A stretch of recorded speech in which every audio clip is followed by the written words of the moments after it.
माना कि मंत्री जी दिल्ली में बहुत व्यस्त हैं, लेकिन एबीपी न्यूज के कैमरे हर नागरिक के सुख दुख में साझीदार हैं। इसलिए हम आपको वो तस्वीरें दिखा रहे हैं जिसमें सिस्टम की लापरवाही के आगे जिंदगी हार गई, जीने की आरज़ू हार गई।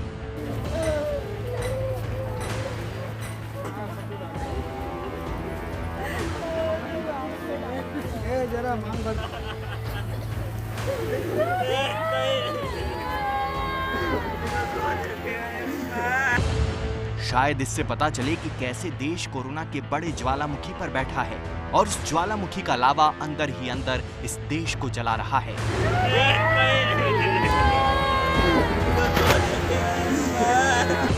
4 घंटे एम्स का राउंड लेने से कुछ नहीं होगा, क्योंकि कोरोना चक्कर घिन्नी की तरह क्या बूढ़ा, क्या जवान, क्या बच्चा सबके सिर पर नाच रहा है।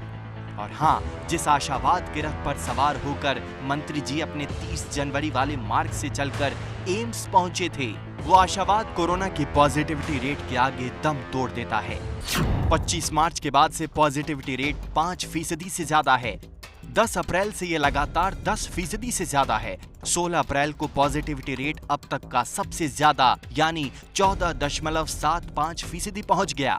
यानी अब देश में जितने टेस्ट हो रहे हैं उसमें करीब 15% लोग पॉजिटिव पाए जा रहे हैं। 1000, 2000 नहीं, 10,000 नहीं, 50,000 नहीं, लाख नहीं, 2 लाख के पार एक दिन में कोरोना के मरीज। और अब आलम यह है कि अस्पतालों में बेड नहीं मिल रहे हैं। वेंटिलेटर और आईसीयू तो बहुत दूर की कौड़ी है। I think the greatest problem at this point is manpower. लेकिन सरकार को लगता है कि जो कर दिया वो सर्वश्रेष्ठ है। दिल्ली में जो क्लिनिकल जगह की जरूरत पड़े, क्या सिचुएशन को एसेस करने में देरी हो गई सरकार की ओर से? नहीं कर पाए थे इसको। नहीं, देखिए, कोई ये दिल्ली का कोई अलग से कोई स्टोरी नहीं है। सारे देश की बात कर रहे हैं सर, जितने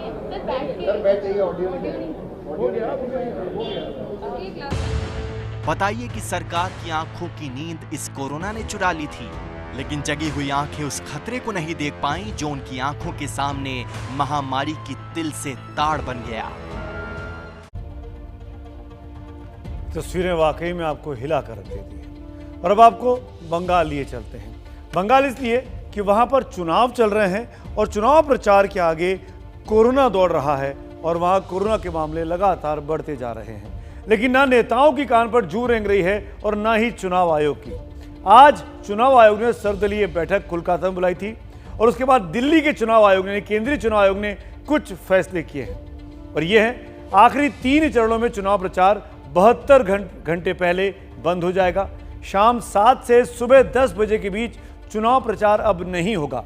रैली में आने वालों को मास्क और सैनिटाइजर देने की व्यवस्था राजनीतिक दलों को करनी होगी। चुनाव अधिकारी और प्रशासन को इन बंदिशों को लागू करने का हक होगा और आदेश पालन न करने पर रैली और सभा रद्द की जा सकती है। नियम न मानने वालों पर कड़ी कार्रवाई भी की जा सकती है, ऐसा निर्वाचन आयोग ने कहा है। लेकिन चुनाव वैसे ही होते रहेंगे।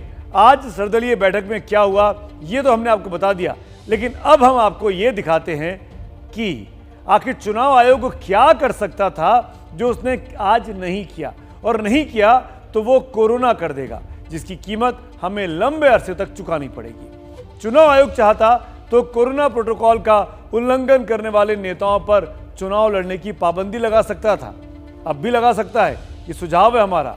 चुनाव आयोग चाहे तो बिना मास्क पहने रोड शो और प्रचार करने वाले नेताओं पर सख्त कार्रवाई कर सकता है, जेल भेज सकता है। ये सुझाव है हमारा।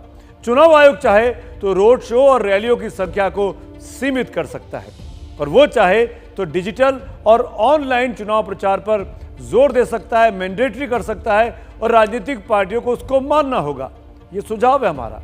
और आखिर में सबसे अहम बात चुनाव आयोग की जो ताकत है, चुनाव के दौरान मुख्य चुनाव आयुक्त अपनी ताकत का इस्तेमाल कर सकते हैं।